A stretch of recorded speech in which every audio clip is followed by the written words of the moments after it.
Hey guys, so today we're going to be uncovering how to really improve your CV.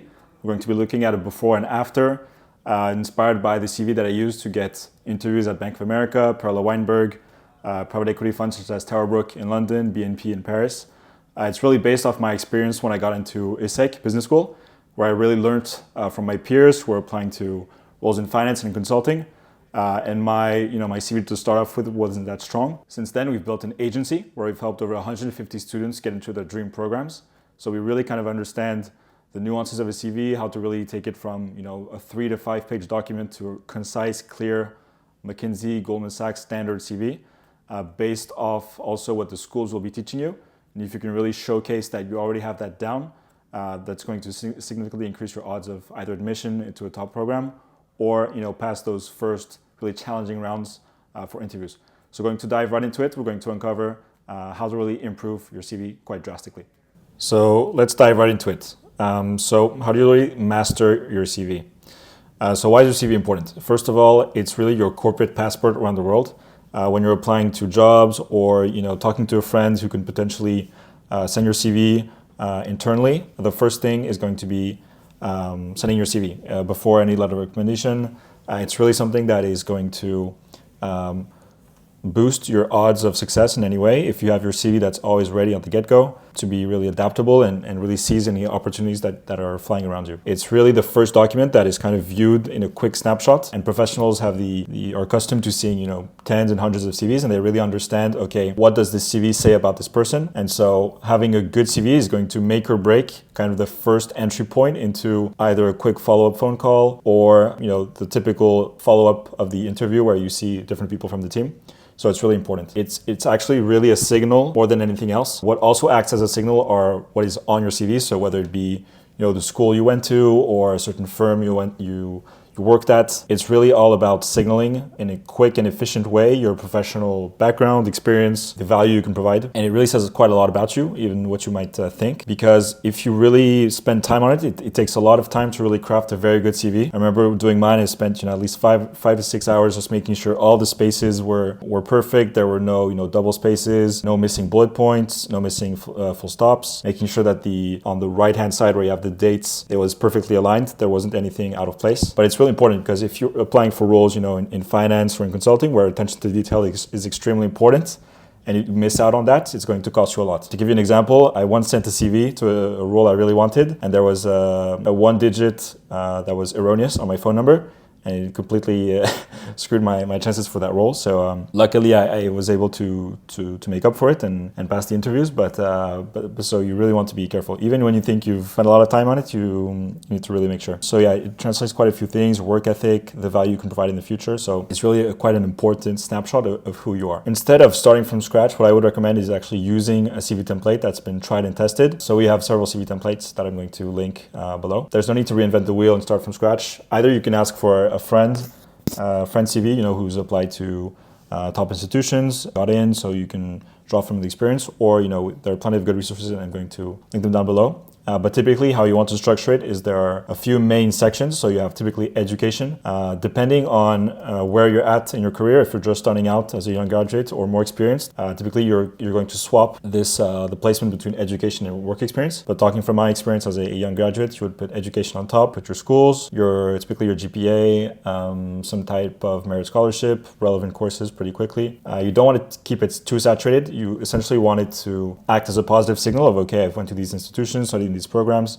but you really want to focus on your work experience because that's what the employers are going to be looking most at, and especially the most recent ones, where you're going to want to put more bullet points than the rest. We'll come back to that afterwards. Second, is work experience. Then you have extracurricular activities where you want to highlight, that you've participated actively in some way to, the ecosystem of the school you've been in, or that you have, charitable causes or societies that are important to you, that you've, participated in certain competitions or achieved things that are out of the ordinary. You kind of want to, showcase what you would do outside of work and who you are kind of as a person in that section. And in skills, it's kind of a mix of both, where you put, typically you put the office skills, so PowerPoint, Word, and Excel. That's kind of a staple must-have. You would have your languages, programming skills. You can put your certificates, your test scores, certifications, and then typically you would put your interests, So it's not highlighted here, but you can put an interest section, and you can really use that to kind of trigger the curiosity of the person who's reading the CV. Typically, they already see, you know, tens of CVs, especially if you're applying to certain firms where everyone comes from a very good school, everyone has done excellent internships. And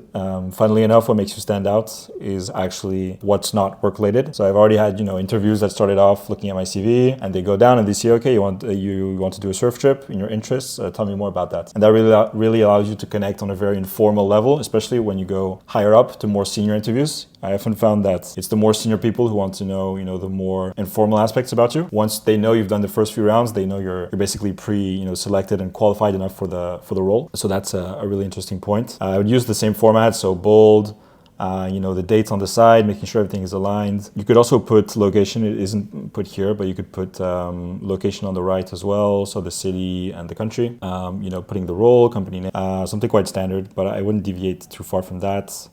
Same for the information contact at the top. Typically, you don't put pictures in Anglo-Saxon CVs. In France, sometimes you do, but generally speaking, you don't put any picture. You can also link your information at the top. So for example, your email, you can redirect it automatically to an email functionality, your phone number to a call, LinkedIn to your LinkedIn. You can also put small emoticons or logos next to it to make it a bit more interactive, quote unquote, but wouldn't go too far with that either. We've highlighted here, so in green, the action verbs, in yellow, the numbers, and in blue, contextualization elements. So oftentimes what we see when we redo CVs is we see that students have either very short bullet points or, on the other hand, very long bullet points that are 3 to 4 sentences long. What you want is kind of a best of both worlds, where you want something that is quite short but that is dense in information. So you want typically to start your bullet point with an action verb. So founded, oversaw, developed, created, analyzed, reviewed, prepared, to show that you're active in the role you partook in. And then you want a sort of number figure. So that kind of indicates the extent of the action that you led, how many companies you analyzed, how many clients you worked with, how many calls you did. And then lastly, the contextualization element, to better understand the context in which you developed that task, whether it was for, international clients, or whether it was for an internal review, potentially, the results that came of that action. So all of those are very important elements. All right, so crafting the perfect CV. So a few ground rules. You want to keep it to one page. We've seen, I'd say this, unless you're a very experienced professional who's 10 plus years of experience and you have a lot of different roles and a lot of things to mention, then you can maybe make it a bit longer on 2 pages. But if you're a young graduate, typically you want to keep it on 1 page.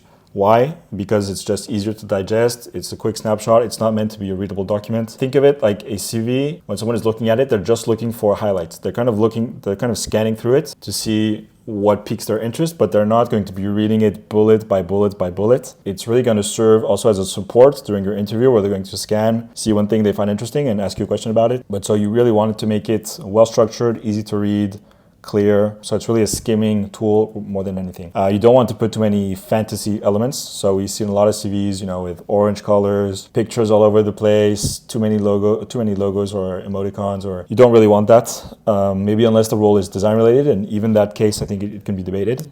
You really want to stay pretty classical in your approach, especially if you're applying to roles in finance or in consulting, where there's an expectation of something that is very traditional in terms of CV. For section titles, I think those are pretty important. They delineate quite well the different sections. Same for fonts. I would advise staying to very classical fonts. You want to make it pretty well spaced out. Sometimes we see CVs that are very, very crammed, where there's too much information and it makes it impossible to read, and it's also not very enticing, to be honest. So you want to find the right balance between having something that's not empty. You want to avoid white space at the bottom, but you don't want something that is too overpacked, like you're trying to close the suitcase at all costs because there's just too much information. You really want to avoid that. So that is also in part using proper fonts. Typically you don't want to go below 10 in font, in size, 11 to 12 is good. Always make sure to put as many specific quantified details. Sometimes we have CVs where the information is very vague. You could sometimes almost question whether it was a real internship or not, or a real experience. So you want to be specific. Also because the more specific the information is, the better the questions the interviewer is going to ask you are. And you're going to be able to bounce back and show how you've really brought value and what you've learned. Where if it's a bit stale, it's going to be harder for the interviewer to really assess, interesting questions to ask you and sort of put you in your best light during the interview. So now we're going to look kind of a before and after of my own CV. So I'm not, saying that I have the perfect CV, but I think it was enough to, get me final round interviews at Bank of America, Perella Weinberg, BNP, TowerBrook. So these are very competitive processes. So I think I do have some legitimacy to be showing you these CVs, and we're going to be showing you CVs that have been to Goldman Sachs and McKinsey either way in the comments in the description for the templates. But so my before, as you can see, it's in French, but the important idea is you can see that it was, first of all, not very dense in information, very short. There's way too much focus on languages here, which takes up a lot of space for no reason. The relevant points, so my internship in a startup here, there was one long line. It wasn't very clear where it should have been, several bullet points. Same for here, it was a junior consulting experience where I had a lot more to say and brought a lot of value, but it was very poorly described. And then same, there was way too much focus on, additional information, competency here. So basically there was really nothing to run off of. And so obviously I was younger at the time, so there was, less things to put forward, but even the things that you have done, you can always break it down into several bullet points of how you really added value and contributed in a way that is significant, add, number, figures, context, and make it interesting. That's really the whole point. And so now you see the after CV. So there's no photo. The top is much clearer with the address, the number. Here the logos are a bit weird. The spacing is a lot better as well. The alignment is cleaner on the sides, where you have, there's a typo here, should be more aligned, probably not the best version. But you see the dates are matching, there's the month, the year. Below there's always the institution and then the role, so that's always very clear. Try to limit, the bullet points of in terms of education. I've had a pretty long experience in different schools, so I did have to mention quite a few things. But really focused on, professional experience, on my most relevant experience. Putting, the most bullet points on the most recent experiences. So for example, this one, the internship in my startup, had a lot more bullet points before. Same for my junior consultancy experience, but I kind of slimmed it down and shortened it to favor the more recent experiences.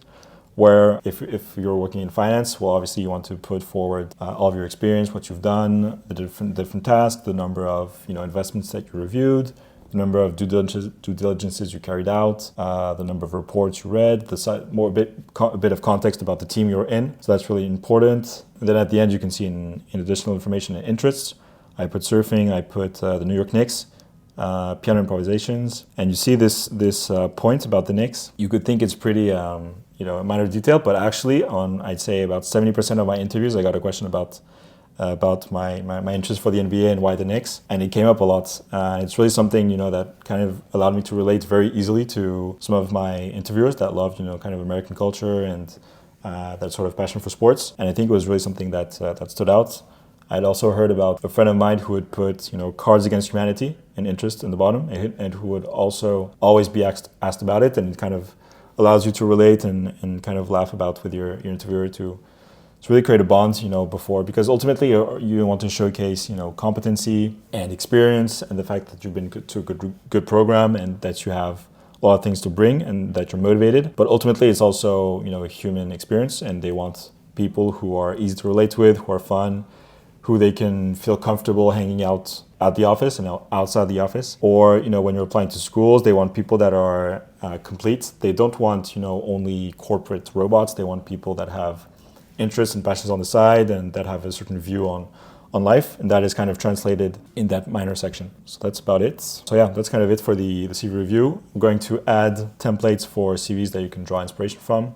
If you want help with your CV and you're applying to business school, I'm going to put a link where you can chat directly with one of our mentors. They're going to help you figure out your roadmap to the programs you want to achieve and tell you a bit more about how you've had such exceptional results. Feel free to leave any comments or anything, or DM me on LinkedIn, anywhere you want, and I'll try my best to answer. Best of luck to everyone, and I hope this helped.